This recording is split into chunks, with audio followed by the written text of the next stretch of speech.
Hello everyone, आप सभी का स्वागत है हमारे YouTube channel online study class में। आज की इस वीडियो में हम देखेंगे छत्तीसगढ़ प्रयोगशाला परिचारक परीक्षा 2026 लैब अटेंडेंट। इसमें हम देखने वाले हैं रसायन विज्ञान केमिस्ट्री से most important MCQ। Topic number 4 है गैसीय अवस्था। क्या है?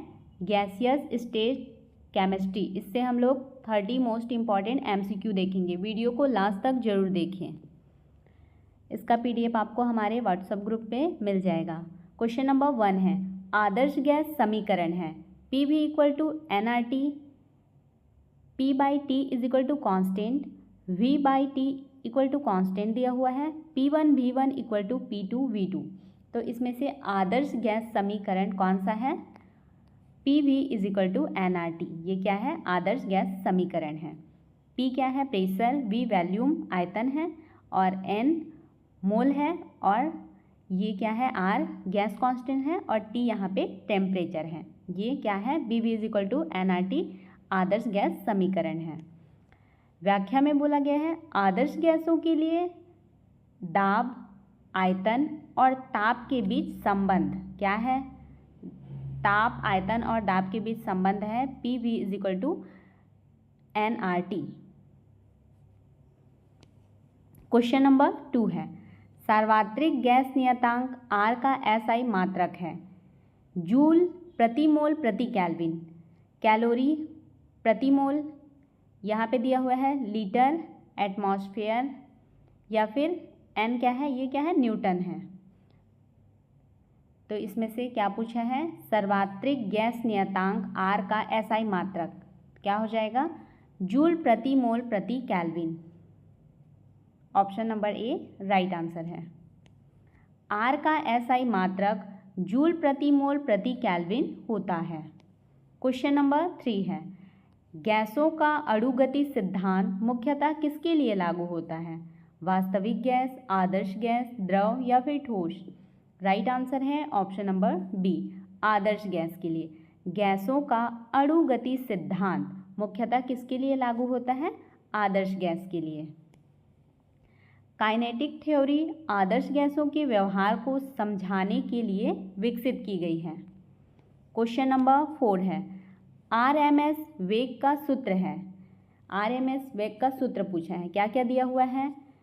स्क्वायर रूट में दिया हुआ है 3RT/m, वर्गमूल 2RT/m दिया हुआ है, वर्गमूल 8RT/m दिया हुआ है और यहाँ पे RT/P दिया हुआ है। तो इसमें से RMS वेग का सूत्र कौन सा है?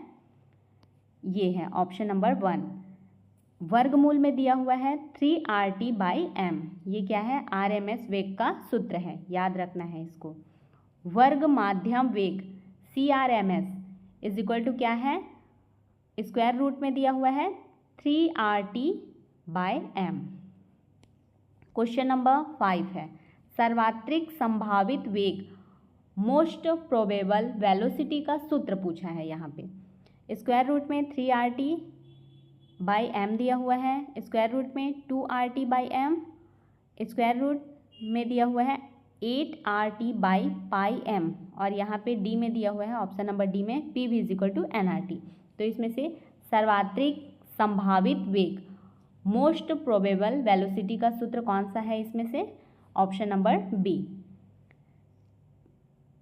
स्क्वायर रूट में क्या हो जाएगा? 2RT/m। Most probable velocity = square root 2RT/m। Question number 6 है औसत वेग का सूत्र है। अब यहाँ पे औसत वेग का सूत्र क्या हो जाएगा? औसत वेग का सूत्र है स्क्वायर रूट में 8RT/m। ये है औसत वेग का सूत्र। सभी सूत्र को याद रखना है। एवरेज वेलोसिटी = स्क्वायर रूट में 8RT/m। क्वेश्चन नंबर 7 है गैस अणुओं की औसत गतिज ऊर्जा होती है। क्या पूछा है यहाँ पे? गैस अणुओं की औसत गतिज ऊर्जा RT, 3RT/2, RT/2 या फिर 2RT? क्या हो जाएगा? 3RT/2। ऑप्शन नंबर बी में दिया हुआ है, ये राइट आंसर है। क्या है? गैस अणुओं की औसत औसत गतिज ऊर्जा है 3RT/2।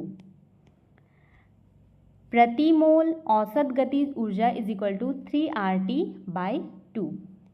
क्वेश्चन नंबर 8 है संघटन आवृत्ति। क्या पूछा है? संघटन आवृत्ति कॉलिजन फ्रीक्वेंसी बढ़ती है।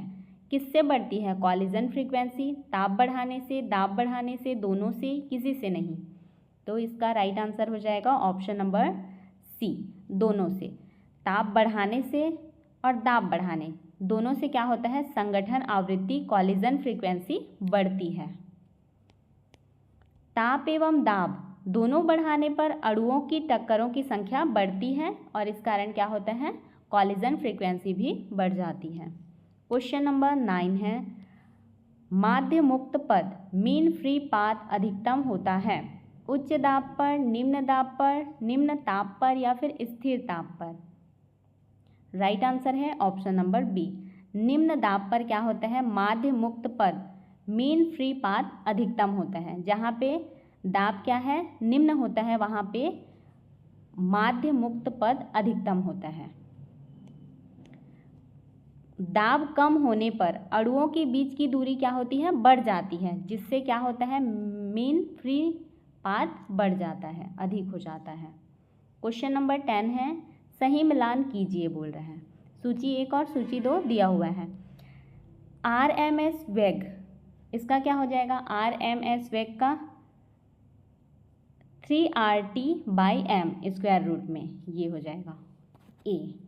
और औसत वेग का क्या होगा? औसत वेग का रूट स्क्वायर में, स्क्वायर रूट में 8RT/m। ये सब पहले देख चुके हैं। प्रायिकतम वेग है, प्रायिकतम वेग क्या है? स्क्वायर रूट में 2RT/m और गतिज ऊर्जा है 3RT/2। 1 P का 1, Q का 2, R का 3 और S का 4 किस में दिया हुआ है? 1 2 3 4 ऑप्शन नंबर ए में। ये क्या है? राइट आंसर है। क्वेश्चन नंबर 11 है आदर्श गैस के लिए संपीड्यता गुणांक Z का मान होता है कितना होता है? 0, 1, 2, इन्फिनिटी। कितना होता है? 1 होता है। आदर्श गैस के लिए संपीड्यता गुणांक Z का मान 1 होता है। Z इक्वल टू PV/nRT होता है। ये क्या है? आदर्श गैस समीकरण है। आदर्श गैस के लिए इसका मान क्या होता है? 1 होता है। क्वेश्चन नंबर 12 है, यहाँ पे बोला गया है वास्तविक गैसें आदर्श व्यवहार से अधिक विचलन कब दिखाती हैं? वास्तविक गैसें आदर्श व्यवहार से अधिक विचलन कब दिखाती हैं? निम्न दाब और उच्च ताप पर, उच्च दाब और निम्न ताप पर या फिर उच्च ताप पर या फिर निम्न दाब पर। तो इसका राइट आंसर है ऑप्शन नंबर बी। क्या है? उच्च दाब और निम्न ताप पर। दाब क्या होगा? उच्च होगा और ताप निम्न होगा, टेम्परेचर कम होगा।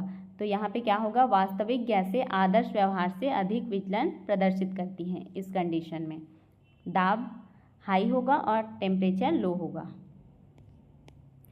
उच्च दाब और निम्न ताप पर अणुओं का आयतन तथा आकर्षण बल महत्वपूर्ण हो जाते हैं। क्वेश्चन नंबर 13 है वैन वाल नियतांक ए संबंधित है अणुओं के आकर्षण बल से, सह आयतन से, ताप से, दाब से। इसका राइट आंसर है ऑप्शन नंबर ए, अणुओं के आकर्षण बल से। वैन वाल नियतांक ए किससे संबंधित है? अणुओं के आकर्षण बल से संबंधित है। ए गैस अणुओं के मध्य आकर्षण बल को दर्शाता है। क्वेश्चन नंबर 14 है वैन वाल नियतांक बी दर्शाता है। क्या दर्शाता है बी? आकर्षण बल, सह आयतन, ताप, दाब। तो ये दर्शाता है सह आयतन को। वैन वाल नियतांक बी किसको दर्शाता है? सह आयतन। बी गैस अणुओं के वास्तविक आयतन को वॉल्यूम को व्यक्त करता है।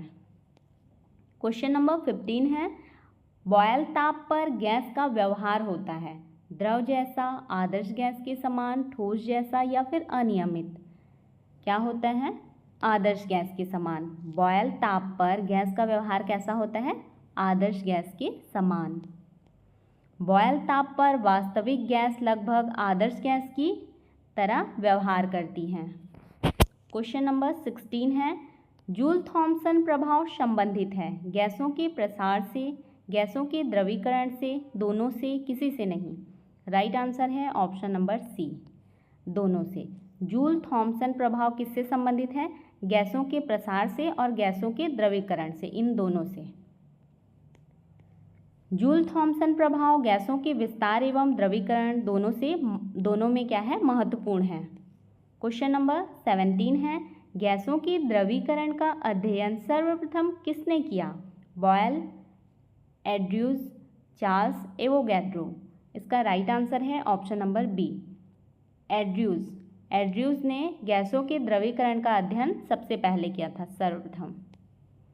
थॉमसन, एंड्रयूज ने क्रिटिकल टेम्परेचर की अवधारणा दी। क्वेश्चन नंबर 18 है, क्रांतिक ताप से ऊपर गैस को केवल दाब बढ़ाकर द्रव में बदला जा सकता है। क्या बोला है?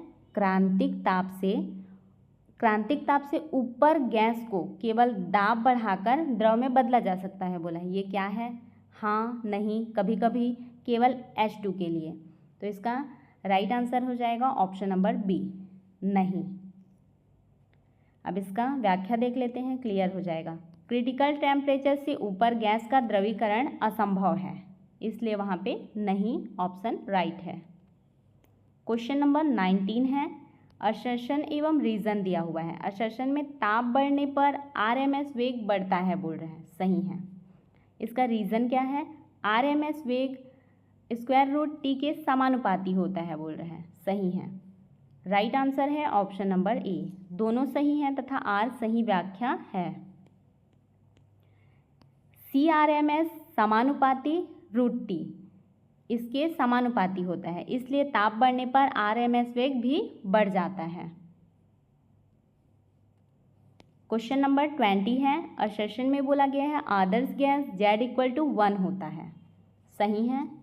रीज़न, आदर्श गैस PV nRT का पालन करती है। ये आदर्श गैस समीकरण का पालन करती है, व्याख्या भी सही है। राइट आंसर है ऑप्शन नंबर ए, दोनों सही हैं तथा आर सही व्याख्या है।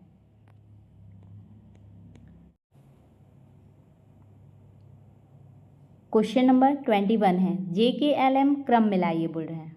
RMS वेग दिया हुआ है। RMS वेग का क्या होता है? इसका हो जाएगा स्क्वायर रूट में 3RT/m। फिर नेक्स्ट है औसत वेग। औसत वेग का क्या होगा?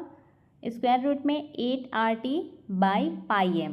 फिर है प्रायिकतम वेग। प्रायिकतम वेग का स्क्वायर रूट में 2RT/m हो जाएगा, 4 में दिया हुआ है। और गतिज ऊर्जा का 3RT/2। तो पहले क्या था? ये था 2, फिर 3, फिर 4, फिर 1, 2 3 4 1, 2 3 4 1 ऑप्शन नंबर ए में दिया हुआ है। ये क्या है? राइट आंसर है। क्या बोला है व्याख्या में? तीनों प्रकार के वेगों के मानक सूत्र याद रखना अत्यंत महत्वपूर्ण है। क्वेश्चन नंबर 22 है, ताप को 4 गुना करने पर RMS वेग क्या होगा? 2 गुना, 4 गुना, 8 गुना या फिर 16 गुना।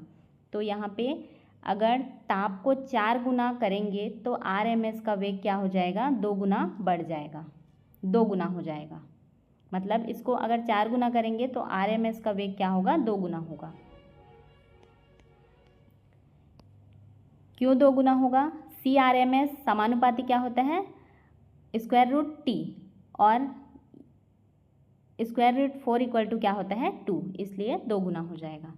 क्वेश्चन नंबर 23 है, यदि Z=1 हो तो गैस प्रदर्शित करेगी। क्या प्रदर्शित करेगी? Z=1 होगा तो धनात्मक विचलन, ऋणात्मक विचलन, आदर्श व्यवहार, शून्य विचलन। धनात्मक विचलन प्रदर्शित करेगी। यहाँ पे एक पॉइंट याद रखना है, Z बड़ा है, Z 1 से बड़ा होगा तो धनात्मक विचलन, Z=1 रहेगा तो धनात्मक विचलन प्रदर्शित करेगा। Z=1 होने पर क्या होगा? पॉजिटिव डिविएशन होता है, धनात्मक विचलन होता है। और नेक्स्ट क्वेश्चन में दिया हुआ है Z=1, मतलब यहाँ पे Z छोटा है। Z छोटा है तो क्या होगा? यहाँ पे ऋणात्मक विचलन, इसको याद रखना है। z बड़ा रहेगा तो धनात्मक विचलन, z छोटा रहेगा तो ऋणात्मक विचलन प्रदर्शित करेगा। z इज लेस देन 1 होने पर आकर्षण बल प्रभावी होता है और नेगेटिव डिविएशन मिलता है, धनात्मक विचलन मिलता है, सॉरी ऋणात्मक विचलन, नेगेटिव डिविएशन दिया हुआ है। क्वेश्चन नंबर 25 है JKLM क्रम ABZ बॉयल्स ताप, तो इसका मिलान करना है। ए का क्या हो जाएगा आकर्षण बल, बी का क्या होता है, बी का यहाँ पे दिया हुआ है सह आयतन, ए का आकर्षण बल, बी का सह आयतन, ये दोनों पॉइंट को याद रखना है, बहुत इंपॉर्टेंट है।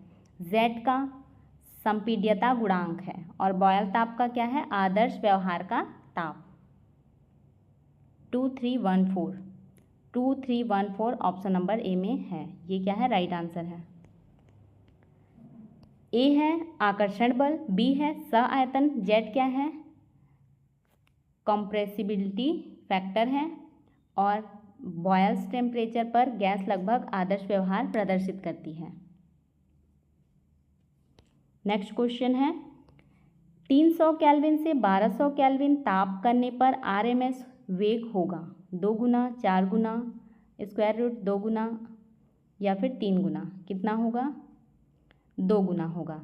300 केल्विन से 1200 केल्विन ताप करने पर आरएमएस का वेग कितना होगा 2 गुना।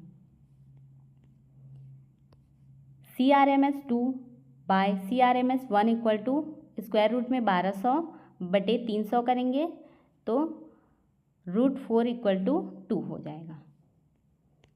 Question number 27 assertion reason, assertion में बोला गया है वास्तविक गैसें निम्न ताप एवं उच्च दाब पर आदर्श व्यवहार से विचलित होती है, सही है। रीजन, इन परिस्थितियों में आकर्षण बल एवं अणुओं का आयतन महत्वपूर्ण हो जाता है, ये भी सही है। राइट आंसर है ऑप्शन नंबर ए, दोनों सही है तथा आर सही व्याख्या है। यही वास्तविक गैसों के विचलन का मुख्य कारण है। क्वेश्चन नंबर 28 है किस गैस का द्रवीकरण सबसे कठिन है NH3, CO2, H2, SO2। Right answer है option number C H2। Hydrogen gas का द्रवीकरण सबसे कठिन होता है। क्यों कठिन होता है? क्योंकि हाइड्रोजन का क्रिटिकल टेम्परेचर बहुत कम होता है, इसलिए इसका द्रवीकरण क्या हो जाता है कठिन होता है। क्वेश्चन नंबर 29 है असर्शन में बोला गया है बॉयल ताप पर जेड अप्रॉक्सिमेटली इक्वल टू, मतलब जेड लगभग 1 के बराबर होता है बोल रहे हैं, सही है। रीजन, इस ताप पर आकर्षण एवं प्रतिकर्षण प्रभाव लगभग संतुलित हो जाता है। इस ताप पर क्या होता है आकर्षण एवं प्रतिकर्षण प्रभाव लगभग संतुलित हो जाता है, सही है। राइट आंसर है ऑप्शन नंबर ए, दोनों सही है तथा आर सही व्याख्या है। इसी कारण बॉयल टेम्परेचर पर गैस लगभग आदर्श व्यवहार करती है। क्वेश्चन नंबर 30 है निम्न में से किसका मान आदर्श गैस के लिए सदैव 0 माना जाता है आकर्षण बल, ताप, दाब, आयतन। राइट आंसर है ऑप्शन नंबर ए आकर्षण बल। निम्न में से किसका मान आदर्श गैस के लिए सदैव 0 माना जाता है आकर्षण बल। आदर्श गैस के अणुओं के बीच आकर्षण बल तथा स्वयं का आयतन नगण्य माना जाता है, इसलिए वे पूर्णतः आदर्श व्यवहार प्रदर्शित करती हैं।